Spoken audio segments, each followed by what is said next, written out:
5 things that I believe would have made a big difference to me if I knew them at the start of my running journey.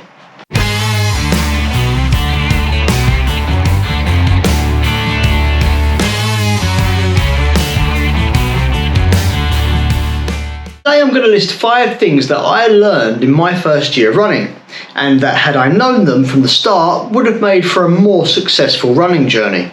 This has not been a fun run. I enjoyed this. When I decided to take on ultra running, I was completely new to running. It wasn't something that I'd ever considered. Entering a race didn't interest me in the slightest. So going from non-runner to taking on an ultra run, it's clear that I had lots of learning to do. And also considering that my first year of running, I entered 10 races, 8 of them being ultra races, I'd say that I've got some useful information to offer, so stick around.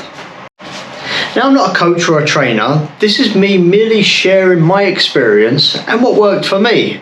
But I do truly believe that what I have to offer is some useful information, so listen up.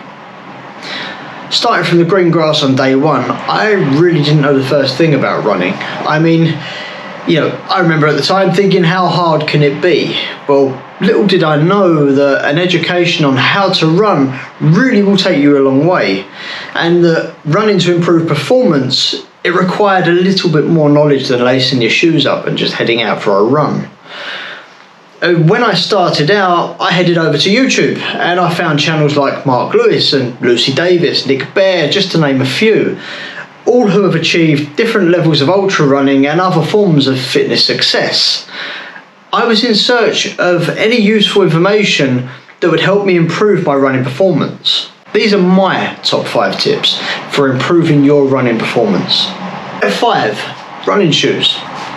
Starting off with the tools of the trade, getting your feet measured properly, trying several different types of shoe to find what is right for you is imperative.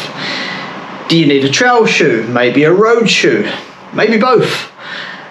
What's likely going to be the right shoes for you? Do your feet have a wide toe box? Are they narrow? Do you need to go a size up? I would recommend going to a running shop that can help you with all of this. I personally use Runners Need here in the UK. They offer free gait analysis and so on, to help find the right shoe for you. Finding the right shoe can be falling down a bit of a rabbit hole in itself with so many reviews and different opinions. I eventually come to the conclusion that while shoe reviews offer useful information, it really isn't each to their own type of thing. What works for you may not work for someone else. Now, my personal choice of my training shoes, I use the Hoka Speedgoat 5 for the trails. They're a fantastic all-around trail shoe. They've got reasonable versatility. And then on for the roads, I use the Brooks Glycerin 20, which I also find to be a very sturdy and comfortable road shoe. But as I say, that's what works for me.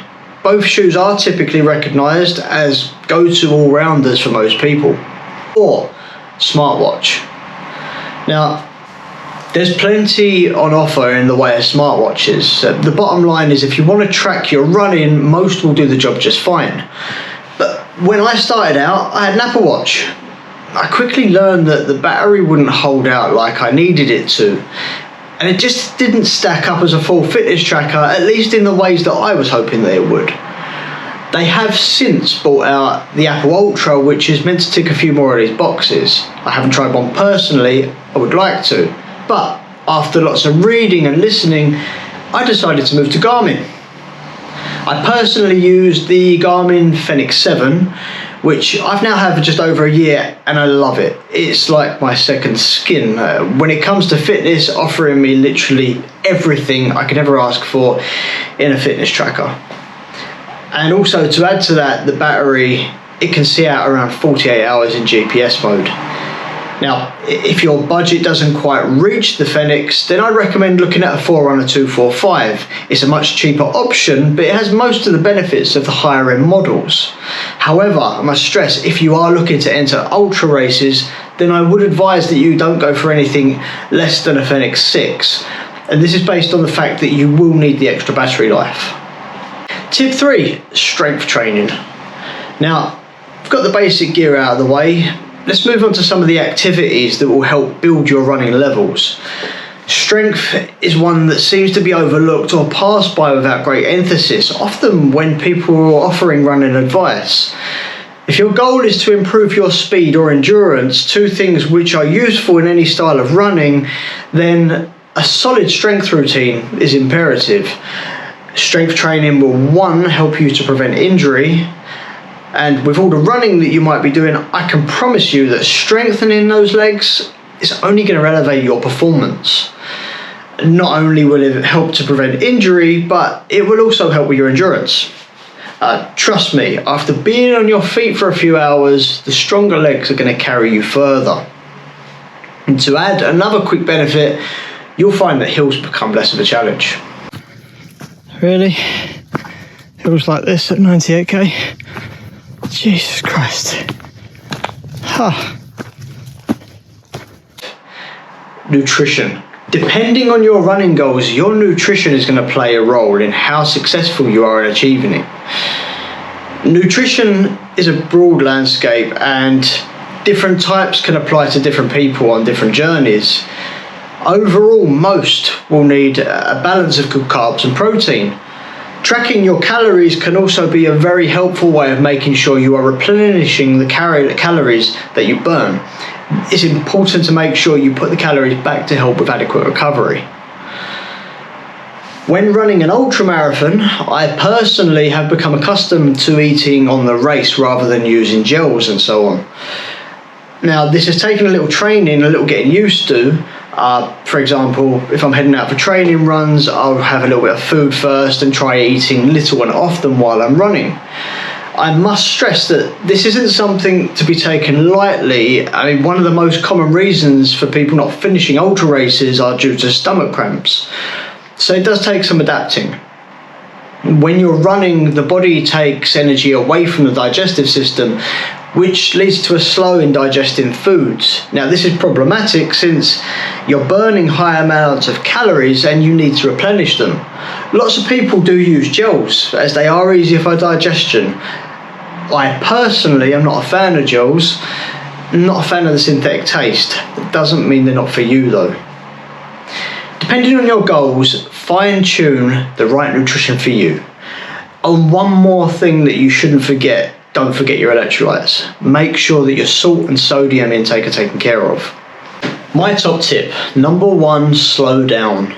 This, in my opinion, is the most important piece of information that I can offer anyone that's starting out as a runner, or even those who are just looking to improve their running performance. Slow down. Have you ever heard the saying, run slow to run faster? Now, I know that those rational, logical people among you are now possibly saying, that can't be right. But it is, trust me. Have a look into heart rate training. If you haven't, find your zone 2 heart rate and then spend 80% of your time running at this pace. And the beauty of a heart rate training session is that it's scalable to the individual. Someone zone 2 might see a person running at 7 kilometers pace, while another might see him running at a 5 kilometer pace. It's all relative. Anyone can tune into it successfully and complete the same workout, bespokely scaled to their own ability. It's often described as what you'd say is a conversational pace, a pace that you could jog with a friend and have a conversation.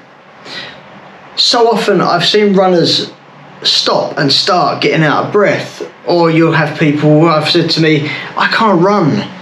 Try slowing down. If they started out running at their zone 2 pace, they would start to see results. Running at a slow pace allows you to build your running foundation. It will build your endurance and the ability to run. Whether you're new or whether you've been running for years, it's a substantial part of any runner's training program. If you have a think about it, it makes sense. I mean, you tie your laces and you head out for a run. I mean, as a newbie, you see people running laps past you. I did myself, and it's natural to feel like you need to be going faster. And it's, I know I can relate. So you go faster, and then very quickly you find you've spent everything you've got. 200 meters up the road, hands on knees. You're like, at this point, you're likely to be like, I can't run. How do they do it?